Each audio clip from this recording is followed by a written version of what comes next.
Jose Saria. Jose would often say that he was never a second-class citizen. He said, I was a good soldier.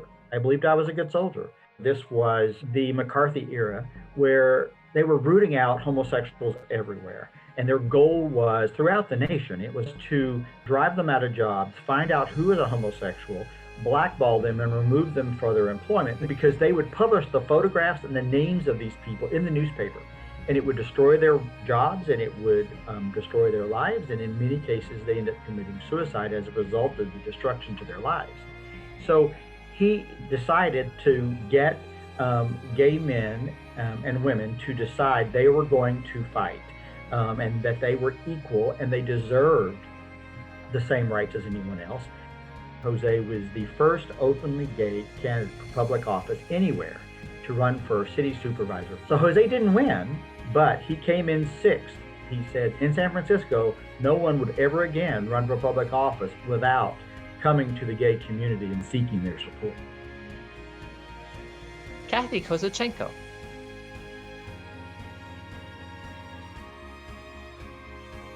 Elaine Noble. Harvey Milk.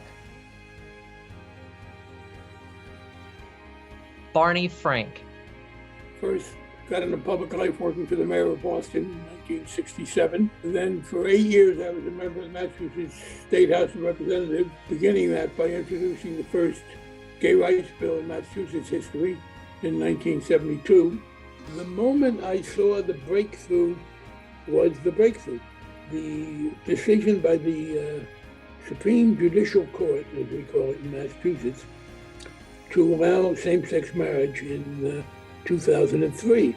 And it was under our state constitution, where the Supreme Court has no jurisdiction, that we got it. So I became convinced after that just as reality broke through against anti-gay prejudice across the board, it was going to do the same for marriage.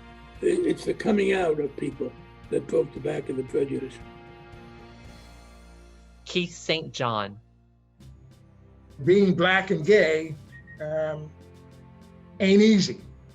Folks who are gay, lesbian, transgender, those of us who are different in whatever way, we have now proven, we have shown that as we better understand how to not only communicate our thoughts, but hear others' thoughts, we've been able to succeed in getting ourselves placed in positions of authority and power.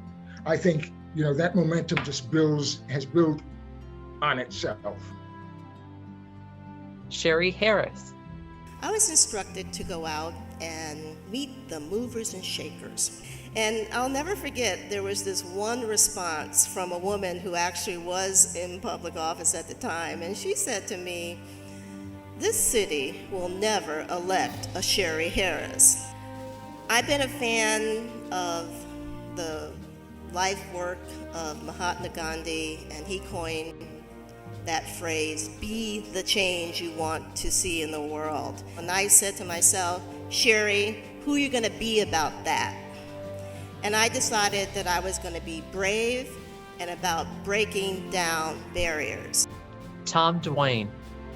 When I ran in New York City, no openly gay person had been elected to anything yet. There was great misunderstanding around transmission of HIV/AIDS. So I made the case of, you could be a council member and have HIV and have the strength and the stamina to do the job. And I made that case. People would know that advancing queer civil rights would be a part of my platform and something that I would fight very hard to do.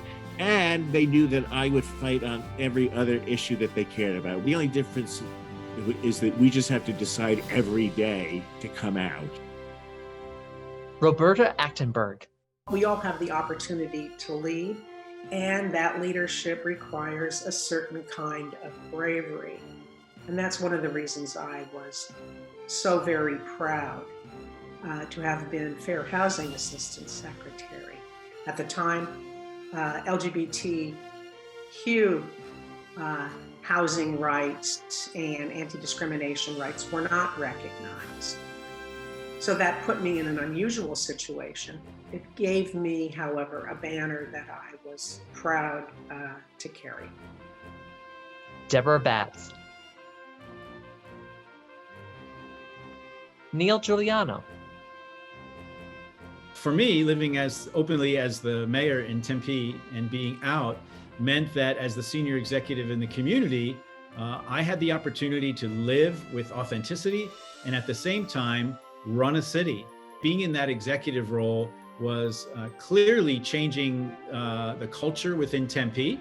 My service on the National League of Cities Board of Directors and within the U.S. Conference of Mayors was all as the mayor of Tempe. Oh, and yes, he is an openly gay elected official. And that was significant because it helps people understand, it helps to move the culture, it helps change hearts and minds when you're doing a good job. And that all adds up to the inclusive society that we have today. Anise Parker. Every time an LGBTQ leader stands up and raises their hand and says, I'm going to run for office, whether they are successful in that campaign or not, they have put another face and voice to the community. Too much of our movement in the early days was stopping at the courthouse door or the council chamber door or the legislative chamber door. Now we have people in those seats, in those rooms, helping to actually draft the change that needs to be codified into law. Jim Hormel. If you don't come out, they won't know who you are. Coming out is the most important single step that an LGBTQ person can take today. Kim Coco Iwamoto. John Perez. People fail to really appreciate. In so many parts of the country, historically, we've been able to be fired just on the basis of our sexual orientation or our gender identity. And in states that didn't have protections of things like the Employment Non-Discrimination Act, the best protection you could have was a union contract. And in all of the efforts of the LGBT community to get workplaces free of discrimination, the labor movement has traditionally been one of our best allies. And I was really proud of being able to partner with so many of my colleagues in the labor movement to be right there front and center in so many of those fights in California and across the country. Johanna Sigurðardóttir. Simone Bell. Eric Fanning. Marielle Franco.